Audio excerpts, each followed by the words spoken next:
कहानी की शुरुआत में हम बहुत ही बड़े बीहड़ को देखते हैं, जहाँ पर एक छोटा सा बच्चा भटक रहा होता है। पर अगले ही पल हम उसके चेहरे को देखते हैं, क्योंकि वो उंगली खा रहा था और ये उंगली दोस्तों उसकी नहीं होती बल्कि और किसी की थी। ये सीन देख के हम समझ सकते हैं कि ये बीहड़ काफी खतरनाक है। अब इसके बाद हम स्टोन नाम के बंदे को देखते हैं, जो कि एक प्रोफेशनल फोटोग्राफर होता है और इस बीहड़ में वो सूर्य ग्रहण की फोटो लेने आया था, जहाँ कुछ ही देर में वो सूर्य ग्रहण की तस्वीरें खींच लेता है और उसका काम खत्म होते ही वो वहाँ से जाने लगता है। पर आगे जाने पर उसे एक बच्चा वहाँ बैठा हुआ दिखाई देता है। स्टोन उस बच्चे को इतने बड़े भीड़ में अकेला बैठा देखकर उसके पास जाता है और उससे पूछने लगता है कि आखिरकार तुम यहाँ पे क्या कर रहे हो, लेकिन वह लड़का उसे कोई जवाब ना देकर वहाँ से जाने लगता है, जिसे देखकर स्टोन को भी उसके ऊपर दया आ जाती है, क्योंकि उसे लग रहा था कि शायद ये छोटा बच्चा इस भीड़ में भटक गया है और शायद ये भी कि उसकी मानसिक हालत बिगड़ चुकी है। इसी वजह से स्टोन उस लड़के का पीछा करने लगता है, जहाँ थोड़ी देर चलने के बाद अचानक वो लड़का रुक के क्रीपी स्माइल देता है और अगले ही पल वो वहाँ से गायब हो जाता है, जो देखकर स्टोन काफी ज्यादा डर जाता है और अब स्टोन सोचने लगता है कि आखिरकार वो बच्चा गायब कहाँ हो गया। खैर अब जो भी हो, स्टोन सोचता है कि चलो अब घर की ओर चला जाए, पर उस लड़के के चक्कर में स्टोन इतनी ज्यादा भीड़ के अंदर चला गया था कि वह पूरी तरह से रास्ते को भूल चुका था और रात होने की वजह से वो आज की रात वहीं गुजारने का डिसाइड करता है। और तभी अचानक से ही उसे किसी चीज की वहाँ आवाज आती है, जो सुनकर स्टोन उसकी ओर जाने लगता है। वह एक खाई के पास पहुंचता है, जहां उसके सामने एक घर था और उसमें से रोशनी भी आ रही थी, जो देखकर स्टोन जल्दी से उस घर की ओर जाता है।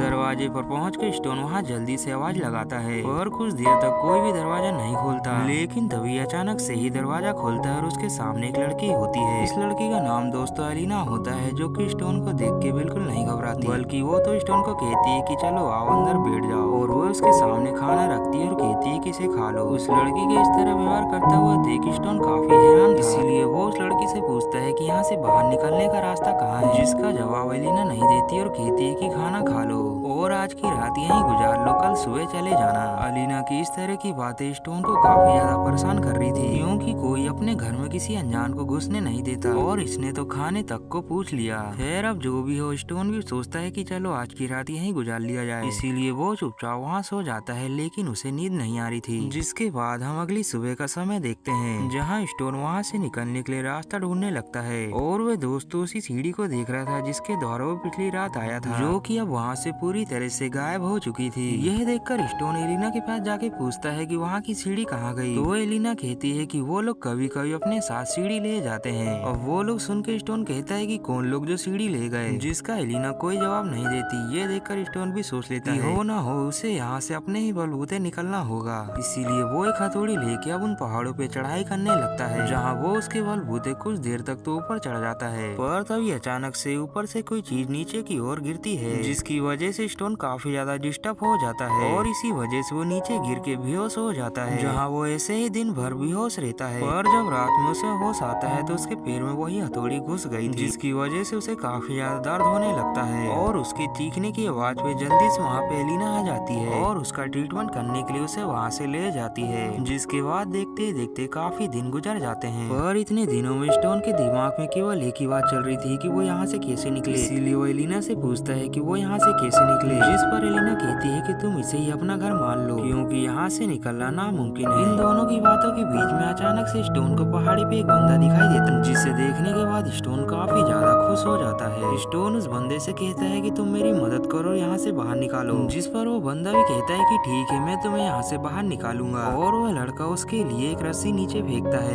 जिसके सहारे से स्टोन ऊपर की ओर आने लगता है। और तभी वो देखता है कि ऊपर की ओर तो ढेर सारे बच्चे हैं, जिनमें से उसे वो बच्चा भी दिखाई देता है जिसका पीछा करते हुए वो यहाँ आ गया। उसे देखते ही स्टोन समझ जाता है कि हो ना हो कुछ गड़बड़ जरूर है, और होता वही है क्योंकि वो बच्चे उसे अब काफी ज्यादा परेशान करने लगते हैं, जहाँ वो रस्सी को इतनी भयंकर झुलाते हैं कि स्टोन पत्थर से टकरा जाता है। और ये देखने के बाद अब वहाँ पे एलिना आके उन बच्चों को भगाती है और ये देखकर वो लोग रस्सी को नीचे छोड़ के वहाँ से भाग जाते हैं। नीचे गिरते ही स्टोन फूट फूट के रोने लगता है कि वो यहाँ से नहीं निकल पा रहा, और तभी एलिना उसे समझाती है कि तुम यहाँ से कभी नहीं निकल सकते, बिल्कुल मेरी ही तरह, इसीलिए तुम यहाँ पे कोई नाकाम कोशिश मत करो, क्योंकि मुझे भी उसी तरह लाया गया था जिस तरह से तुम यहाँ पे आए थे, और जब तक वो बच्चे नहीं चाहते तब तक हम यहाँ से नहीं निकल सकते। एलिना की इन सब बातों को स्टोन काफी गौर से सुन रहा था और वह अब समझ जाता है कि एलिना की बात बिल्कुल सही है, इसीलिए वो अब यहाँ पे रहने का डिसाइड करता है। जहाँ अगले दिन होते ही हम देखते हैं कि वो फार्मिंग करता है और वो ऐसा इसलिए कर पा रहा था क्योंकि वो बच्चे समय समय पर उन्हें खाने पीने की चीजें दिया करते थे, यानी कि वही सब चीजें जिसके द्वारा ये दोनों अपना जीवन यापन कर सके। कुल मिला के बोला जाए तो वो बच्चे इनके साथ गेम खेल रहे थे। अब इस तरह की जिंदगी पाने के बाद स्टोन काफी ज्यादा दुखी था, जिस वजह से वे एक दिन काफी शराब पीने के बाद एलिना के साथ इंटीमेट हो जाता है। लेकिन जब सुबह होती है तो उसे इस बात का काफी दुख होता है। लेकिन तभी ऊपर पहाड़ी से उसे एक बच्चा आवाज लगाता है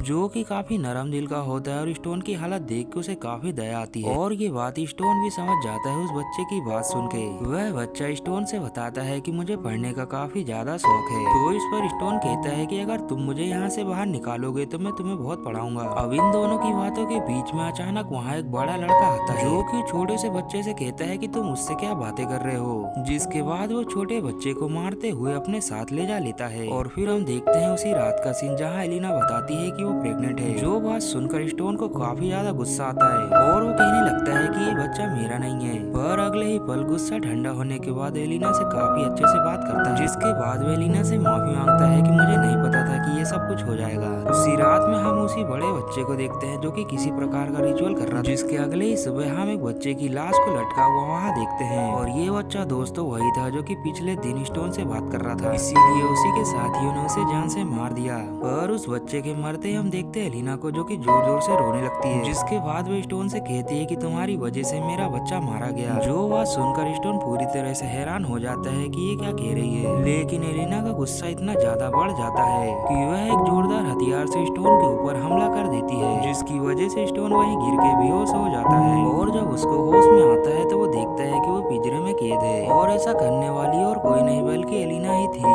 जहाँ इस पिंजरे में कैद होते हुए ऐसे ही 9 महीने बीत जाते हैं, पर एलिना ने अभी तक स्टोन को बाहर नहीं निकाला था। अब एक दिन स्टोन देखता है कि बिल्कुल उसी की तरह एक और फोटोग्राफर वहाँ आई है, जिसे देखकर स्टोन बहुत ही ज्यादा खुश हो जाता है और उससे मदद मांगता है। पर इससे पहले कि वो लड़की स्टोन को देखकर उसकी कोई मदद कर पाती, वहाँ पर वही लड़के आके उसकी भी हत्या कर देते हैं। इस तरह से स्टोन की एक और उम्मीद टूट जाती है। और तो एलिना जहाँ पहले उसे रिस्पॉन्ड भी किया करती थी, लेकिन अब तो उसने उसे पूरी तरह से इग्नोर कर दिया और जब भी वो उसे आवाज लगाता है तो उसकी बात वो नहीं सुनती। अब एक रात स्टोन किसी तरह से एलिना को अपने पास बुलाता है और कहता है कि तुम्हारी प्रेगनेंसी का समय पास आ रहा है, इसीलिए मुझे आजाद कर दो क्योंकि मैं तुम्हारी इसमें मदद कर सकता हूँ। पर ये बात सुनकर एलिना सीधा ही मना करती है और कहती है कि मैं ये काम पहले भी कर चुकी हूँ। जिसके बाद हम अगली सुबह का समय देखते हैं जहाँ एलिना की प्रेगनेंसी का टाइम आ जाता है और उसके लीवर पेन के साथ उसे काफी ज्यादा दर्द होने लगता है और ये दर्द इतना ज्यादा होता है कि वो जाके स्टोन को तुरंत ही आजाद कर देती है। लेकिन स्टोन आजाद होते ही वहाँ से भागने की कोशिश करता है, पर एलिना इतने में ही एक बेबी गर्ल को जन्म देती है, जिसकी आवाज को सुन के स्टोन वहाँ से भागने का प्लान कैंसिल कर देता है। लेकिन तभी पीछे से एक लड़की आके उसका गला काट देती है, जिसकी वजह से स्टोन वहीं गिर के मारा जाता है। और स्टोन के मरने के बाद हम एलिना को देखते हैं जो कि नॉर्मल जिंदगी जी रही होती है और उसे देखकर हमें ऐसा ही लगता है कि जैसे उसे कोई फर्क ही नहीं पड़ता। तो आपको मैं दोस्तों इस मूवी का कॉन्सेप्ट अच्छे से समझाता हूँ। दरअसल ये लोग एक कल्ट के लोग होते हैं और वे सारे बच्चे जो पहाड़ पे थे वो सारे ही एलिना के बच्चे थे, जो कि समय के अनुसार यहाँ पे बड़े और पूरी तरह से नर बच्चे हो गए। बात रहे स्टोन की तो उसका यूज एलिना ने किया था ताकि वो बच्चे पैदा करके इस गेम को कंटिन्यू कर सके। इसके बच्चे बिहार से किसी इंसान को ढूंढ के यहाँ तक लाते, जिसके बाद की कहानी आप लोगों को अच्छे से पता है। तो हम मिलते हैं दोस्तों अगली वीडियो में, तब तक के लिए बाय बाय।